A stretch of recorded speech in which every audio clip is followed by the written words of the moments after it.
2025 के अंतिम 2 महीने यानी नवंबर और दिसंबर, ऐसा क्या होने जा रहा है कर्क राशि वाले लोगों के जीवन में जो बताया जा रहा है कि आने वाले कुछ वर्षों तक उसका असर देखने को मिलेगा और फिर यह समय आपके लिए लौट कर नहीं आएगा।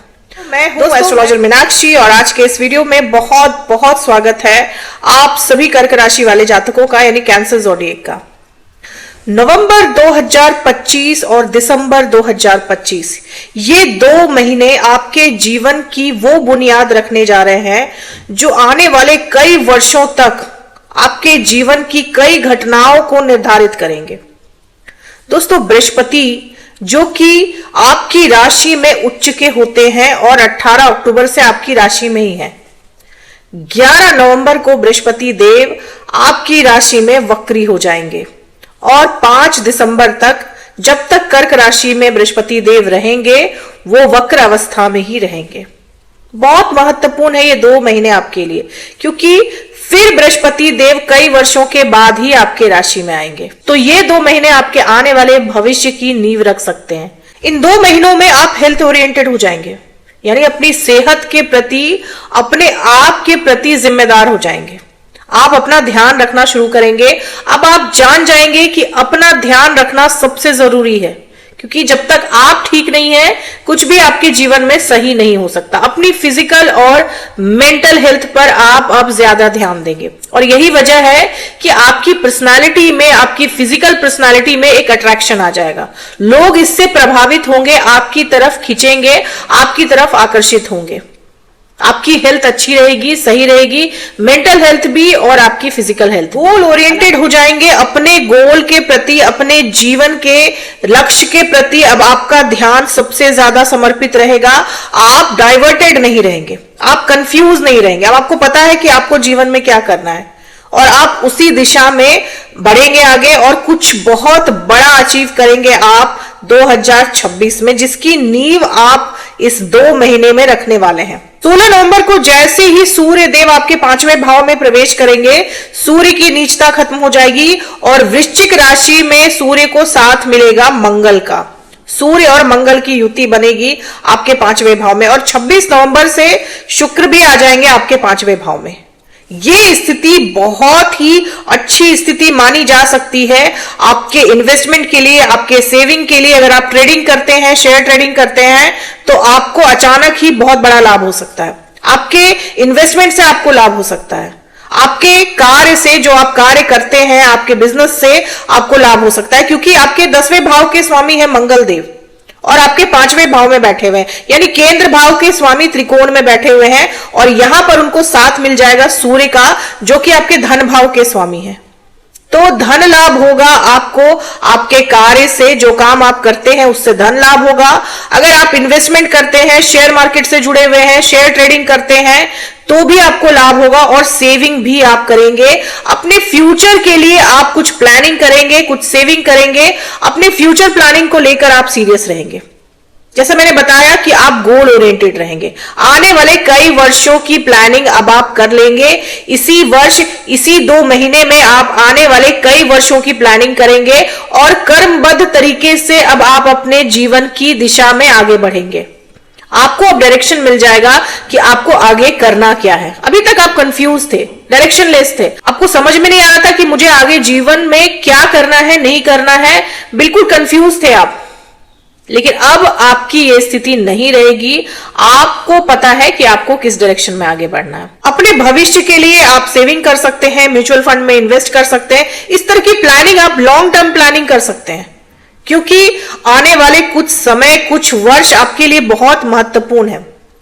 ऐसे लोग जिनको नौकरी में समस्या आ रही थी, जहां वो नौकरी करते थे वहां समस्या आ रही थी, उनकी परेशानी दूर होगी, क्योंकि सूर्य अभी तक नीच के थे और नीच के सूर्य की दृष्टि पड़ रही थी आपके 10वें भाव पर। यह स्थिति नौकरी के लिए अच्छी नहीं मानी जाती। ऐसे लोग जो जॉब करते हैं उनके लिए यह स्थिति जो है वो परेशानी वाली मानी जा सकती है। लेकिन सूर्य की नीचता खत्म हो जाएगी 16 नवंबर को और सूर्य आपके 5वें भाव में आ जाएंगे। यहां पर बैठे सूर्य पूरी कुंडली को प्रकाशमान करते हैं। लंबे समय से आप सोच रहे थे कि जॉब चेंज करो, तो हो सकता है कि आप दिसंबर के महीने में जॉब चेंज कर लें। 5 दिसंबर के पहले आप जॉब चेंज कर लें और नई जॉब में आप चले जाएं। नई अपॉर्चुनिटीज मिल सकती हैं आपको, जॉब की नई अपॉर्चुनिटीज मिल सकती हैं, नए ऑफर मिल सकते हैं, अच्छे ऑफर मिल सकते हैं। और यही वजह है कि आप जॉब चेंज कर सकते हैं। जॉब चेंज नहीं करेंगे तो आपका रोल चेंज हो सकता है। आप जहां काम करते हैं वहां आपका रोल चेंज हो सकता है। नई जिम्मेदारियां, कुछ अलग ही जिम्मेदारी मिल सकती है आपको, जो अभी तक आप कर रहे थे उससे बिल्कुल हटकर अलग बड़ी जिम्मेदारी मिल सकती है आपको, आपके दफ्तर में, आपके कार्यालय में। ये जो नया रोल आपको मिलेगा ये कंप्लीटली डिफरेंट होगा पुराने रोल से। इसमें अब आपके स्किल्स जो हैं वो काम करेंगे, आप निखर कर सामने आएंगे, आपको वो अपॉर्चुनिटीज मिलेगी जिसका इंतजार आप लंबे समय से कर रहे थे। इस नए रोल में आप आने वाले समय में अपने आप को सिद्ध करेंगे। यानी अभी तक जिस अपॉर्चुनिटी की तलाश थी आपको कि मुझे कुछ ऐसा मिल जाए कि मैं अपनी काबिलियत दिखा सकूं, वो अपॉर्चुनिटी मिलेगी, वो नया रोल आपको आपके कार्यालय में, आपके दफ्तर में मिल सकता है। रुपए पैसे की समस्या आपकी दूर होगी। लंबे समय से चली आ रही आपकी फाइनेंशियल क्राइसिस से आपको छुटकारा मिलेगा।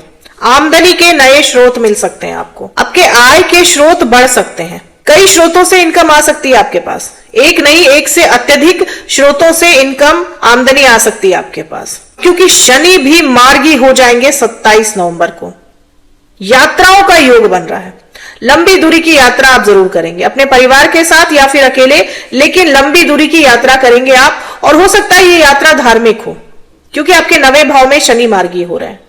शनि पर दृष्टि रहेगी बृहस्पति की।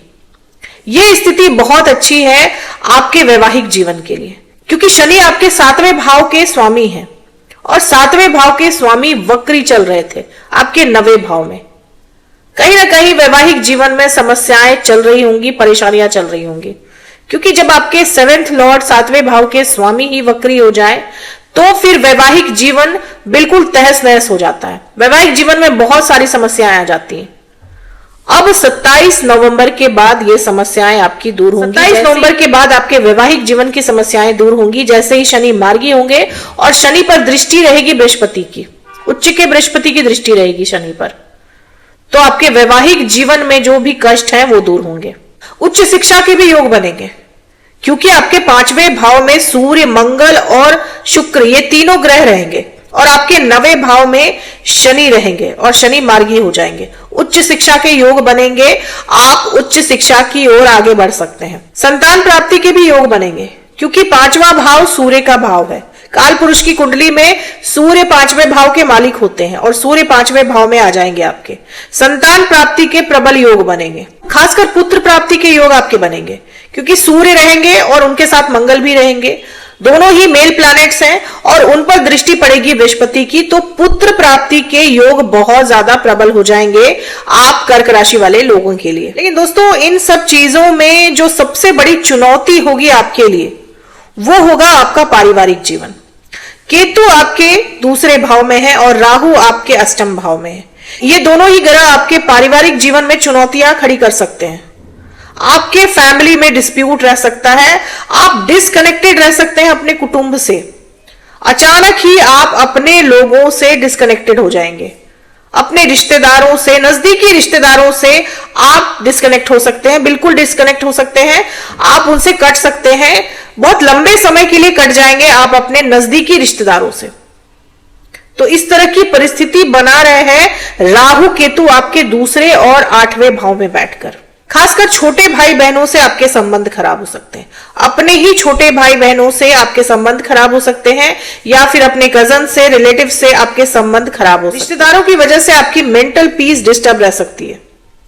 आप अंदर ही अंदर किसी न किसी दुविधा में रह सकते हैं अपने रिलेटिव्स को लेकर। इस तरह की स्थिति भी बनी रहेगी आने वाले कुछ समय में। विवाह तय होने के योग बनेंगे, क्योंकि आपके 7वें भाव के स्वामी शनि है और शनि आपके 9वें भाव में है और अब वो मार्गी हो जाएंगे। 27 नवंबर से वो मार्गी हो जाएंगे, तो विवाह तय हो सकता है आपको। विवाह के माध्यम से भाग्योन्नति हो सकती है, क्योंकि भाग्य भाव में बैठे हुए हैं शनिदेव, आपके 7वें भाव के स्वामी 9वें भाव में बैठे हुए हैं, भाग्य भाव में बैठे हुए हैं। विवाह के बाद अचानक तरक्की कर सकते हैं आप। विवाह के बाद आपकी लाइफ में बहुत सारी अपॉर्चुनिटीज एक साथ आ सकती हैं, सक्सेस की अपॉर्चुनिटीज आ सकती हैं।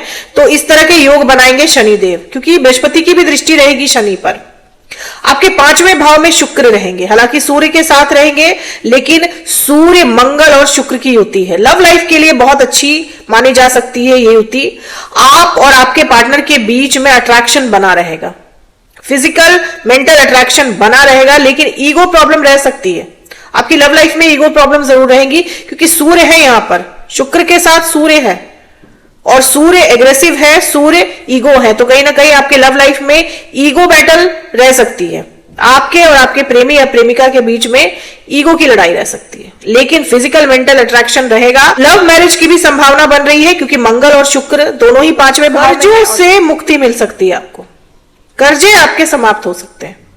आने वाले इन 2 महीनों में आप अपने कर्जे निपटा सकते हैं, इस तरह की स्थिति बन सकती है। आपके कर्जे जो हैं वो खत्म हो सकते हैं। सावधानी कहां रखनी है दोस्तों, क्योंकि राहु आपके अष्टम में है, तो आपके जीवन में आकस्मिक घटनाएं बहुत ज्यादा बढ़ा देते हैं राहु देव।